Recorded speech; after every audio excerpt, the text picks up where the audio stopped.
আমরা প্রেসের মাধ্যমে মিডিয়ার মাধ্যমে খবরটা জানতে পেরেছি সকালে। আপনারা যতটুকু জানাইছেন সেটাই আমাদের কাছে আসে নলেজ। হল থেকে এই পর্যন্ত কোনো অভিযোগ আমাদের কাছে আসে নাই। আমরা গতকাল আচরণবিধি লঙ্ঘনের টাস্ক ফোর্স গঠন করেছি। সেখানে যদি তার বিরুদ্ধে অভিযোগটা আসে, টাস্ক ফোর্স বসে সিদ্ধান্ত নেবে সে কি আচরণবিধি লঙ্ঘন করেছে কিনা এবং সে অনুযায়ী তার শাস্তিটা নির্ধারিত হবে। Thank you.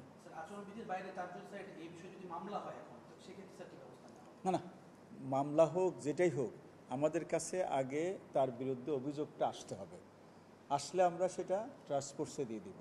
ওনারা বসে মামলা প্লাস অভিযোগ এবং তার যে অপরাধ সব কিছু বিচার বিশ্লেষণ করে যদি আচরণবিধির ভায়োলেশন সুস্পষ্ট হয়, তাহলে আমাদের আচরণবিধিতে বলা আছে তার বিরুদ্ধে কি শাস্তি হবে। আপনারা দেখছেন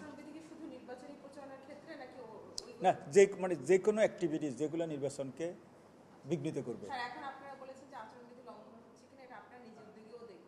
না, আমরা দেখতেছি কিন্তু রাত্রের ঘটনাটা তো আমরা হলে থাকি না, আমরা তো সবাই যার যার বাসায় থাকি। আমরা সকালে এটা প্রেসের মাধ্যমে আমরা দেখছি, আপনাদের বিভিন্ন পত্রিকা মিডিয়ার মাধ্যমে আমরা দেখেছি।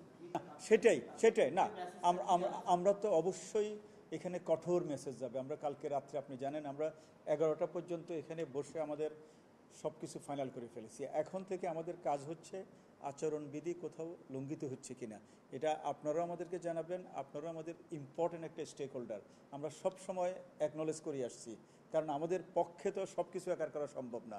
আমরা সবাই মিলে নির্বাচনে নেমেছি। সবাই আমাদেরকে সহযোগিতা করলে আমরা যেভাবে আচরণবিধি দিয়েছি সেইভাবে টাস্ক ফোর্স কাজ করবে এবং কোনো ধরনের লঙ্ঘিত হলে, সেটা প্রমাণিত হলে সেখানে যেভাবে শাস্তির কথা বলা আছে সেগুলো আমরা বাস্তবায়ন করব। না, আমরা একটা প্রক্রিয়া আছে, যেহেতু টাস্ক ফোর্স হয়েছে একটা প্রক্রিয়া আছে। আগে সেটা আসবে, কমিটি বসবে, সিদ্ধান্ত নিবে, কমিটি যেটা সিদ্ধান্ত নেয় সেটাই ফাইনাল হবে। না, একটা প্রক্রিয়া আছে তো। আমি তো ধরেন সেই ভিডিওটা তো আমাকে পাইতে হবে। আপনি যে অভিযোগটা তো সেটা হচ্ছে একটা গণমাধ্যম, তার পাশাপাশি তো একটা অফিসিয়াল প্রসিডিউর নিশ্চয় হল থেকে আসবে, প্রক্টর অফিস থেকে আসলে আমরা সাথে সাথে বসার ব্যবস্থা করব টাস্ক ফোর্সকে। কোনো সমস্যা হবে না আমরা আশা করতেছি।